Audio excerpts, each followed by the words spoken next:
A paz, meus irmãos, eu quero cumprimentar com a paz do Senhor Jesus Cristo a todos os irmãos do portal EBD que nos assiste, tá? Nessa abordagem do quarto trimestre da Escola Bíblica Dominical de 2015, tá? Quero cumprimentar a todos aí presentes. Eu não pude estar aí em São Paulo, tá? Mas eu quero cumprimentar o Dr. Caramuru, que Deus continue ali abençoando, tá? O pastor Serafim, o pastor Alexandre, né? Que está também nessa abordagem, o presidente, o nosso irmão Humberto, tá? E todos os demais que estão aí, né? Eu fiquei sabendo que também o evangelista Henrique, lá do Maranhão, esteve pelo Skype, né? Eu não pude entrar pelo Skype ao vivo, né? Então por isso que eu fiz essa gravação aqui, está meio improvisado, mas que Deus continue abençoando a todos vocês que acompanhem o nosso trabalho do evangelista Luiz Henrique, do Dr. Caramuru, enfim, todos vocês que continuam sendo abençoados pelo nosso Criador. E o Humberto me fez duas perguntas para que eu estivesse respondendo, tá? E a pergunta que ele me fez é: qual a importância, quem foi o autor do livro de Gênesis, né? E quando foi escrito, né? A primeira coisa que nós temos que definir é o seguinte, queridos, tá? Que nós estamos numa escola bíblica dominical, tá? E não podemos transformá-la em um centro acadêmico teológico, tá? Então eu peço por gentileza a todos os professores, quão mais profundo você é, tá? Não importa o seu grau de conhecimento, a tua profundidade, respeite as pessoas simples que estão dentro da escola bíblica dominical. Bem, verdade é que também você não vai, né, deixar ser tão simplório, tá? Mais uma coisa nós precisamos definir, tá? Esse tema, essa pergunta é muito simples, né? Quem escreveu o livro de Gênesis? Moisés. Pronto. Não tem meio termo, foi Moisés que escreveu o livro de Gênesis. Aí vem as perguntas clássicas, né? Ah, mas como Moisés soube então da criação de Adão, de Eva, do primeiro pecado? Como ele soube disso? Tá? Existem algumas questões para responder a isso. Tá? Duas questões muito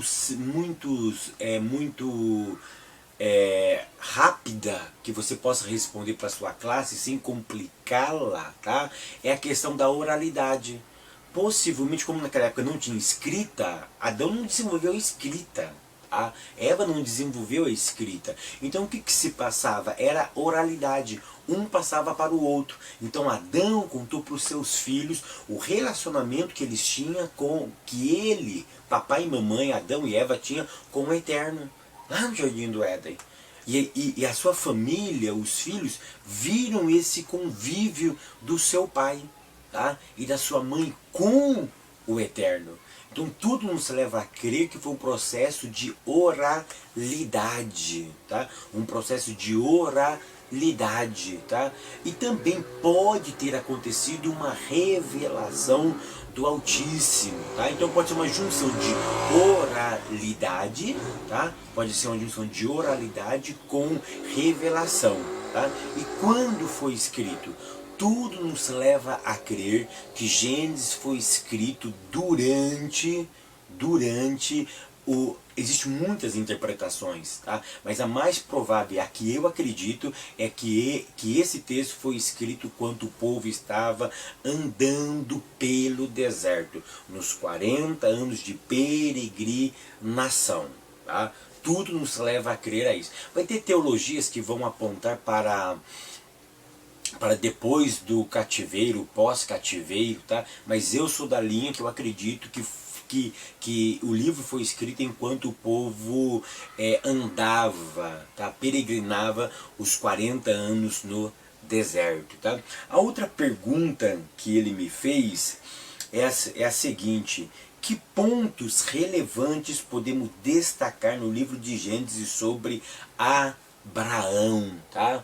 E se nós olharmos a nossa revista, nós vamos observar que sobre Abraão a nossa revista não comenta. Tá? A lição de número 11 vai comentar sobre quem? Sobre Melquisedeque, e também comenta sobre Abraão, mas vai tratar lá no capítulo 14. Tá? O capítulo 12 não trata, que é a chamada específica de Abraão, não é comentada pelo autor, não tem um dia específico para nós estudarmos sobre o grande patriarca que é Abraão. Então, quais são os pontos que eu destaco? Eu destaco alguns pontos importantes. O primeiro ponto que eu destaco é a quantidade de texto, tá, que foi escrito sobre Abraão. Tá? Abraão aparece, a narrativa de Abraão começa em Gênesis capítulo de número 11 e vai até Gênesis capítulo 25 verso 9, quando ele morre e é enterrado em Macpela, tá? E ele é enterrado naquele local, ou seja, Moisés, não que ele gaste, ele investe um alto tempo para escrever sobre a vida desse patriarca. E quais são os pontos importantes? Por que Abraão é tão importante? Primeiro, ele é o pai dos judeus. Tá? Porque o seu nome em hebraico é Ivrite. Tá? Tudo nos leva a crer que Abraão foi o primeiro Ivrite. Tá? Por quê? Porque Avraham, ele é pai de multidões. Tá?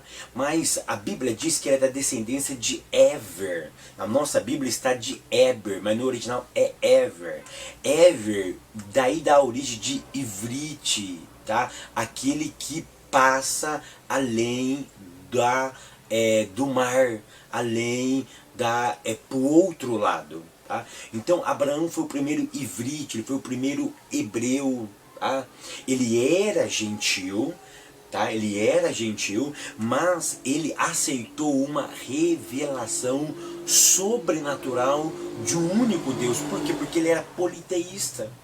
E um ponto que eu destaco em Abraão, ele vivia numa coletividade onde todos acreditavam na existência de vários deuses. Agora ele vai contra a sua cultura e começa a acreditar e a apregoar. Isso que Flávio Joséfo diz no seu livro também, A História dos Hebreus, que Abraão já apregoava a mensagem monoteísta em Ur dos Caldeus. E isso talvez foi um dos pontos que leva até o seu pai sair de Ur dos Caldeus também, porque não aguentava mais a opressão sobre o seu filho. Tá? Uma outra coisa muito importante em Abraão, o que devemos destacar, é que ele foi o primeiro homem que o evangelho foi anunciado. Paulo fala isso aos Gálatas. O evangelho não foi anunciado no Novo Testamento. A primeira boa notícia acontece para Avraham. Por quê? Porque a boa notícia é que de Israel, desse povo que ia nascer, todas as famílias da terra seriam abençoadas. Tá? Esse que é a temática do Evangelho, é a universalidade da salvação. E a universalidade da salvação, ela não foi anunciada no Novo Testamento, ela foi anunciada para o primeiro hebreu, para o Ivrite, para Avraham, para Abraão. Então isso é muito importante nós destacarmos. Tá? E Abraão também, um ponto que eu quero destacar, eu não quero destacar Moriá, porque Moriá todo mundo conhece, mas eu quero destacar na vida de Abraão, sabe o que? Os seus altos e baixos. E eu quero destacar os seus baixos momentos. E eu acho muito interessante que a Bíblia ela não nega em hipótese alguma os momentos de fracassos dos homens que o próprio Deus escolheu. Sabe por quê? Porque quando eu olho para Abraão, eu vejo a minha história, a tua história. Eu vejo a nossa história em Abraão. Abraão foi um homem que acreditou. Abraão foi um homem que acreditou no sobrenatural. E ele sai para viver uma vida que ele desconhecia. E nessa caminhada da vida, ele naufraga em algum momento. Mas toda vez que ele naufragava, ele voltava e erigia um altar para Deus. que eu destaco em Abraão, que nos momentos que ele errava, ele se arrependia, reconhecia do seu erro e devolvia a Deus aquilo que lhe pertencia, que era a honra, a glória e o controle de todas as coisas. Falar de Abraão é falar da nossa fé. Falar de Abraão é falar do nosso Messias. Tem muitas coisas importantes, mas esses pequenos pontos eu achei muito interessante, tá? E eu queria compartilhar com vocês. Amém? Foi um prazer poder estar participando desse momento com vocês, né? Fazia muito tempo que eu não participava, não por falta de convite, porque vocês sempre me convidavam, mas não dava certo, tá? Que Deus continue lhe abençoando. Dr. Caramuru, um forte abraço. O pastor Serafim, Alexandre de Guarulhos, um forte abraço. Humberto, que Deus continue abençoando vocês e todos os alunos da EBD, tá? Que Deus continue realmente te abençoando e que possamos ter um trimestre abençoado. Baruch Hashem, que o Hakodes continua abençoando a todos. Shalom, shalom.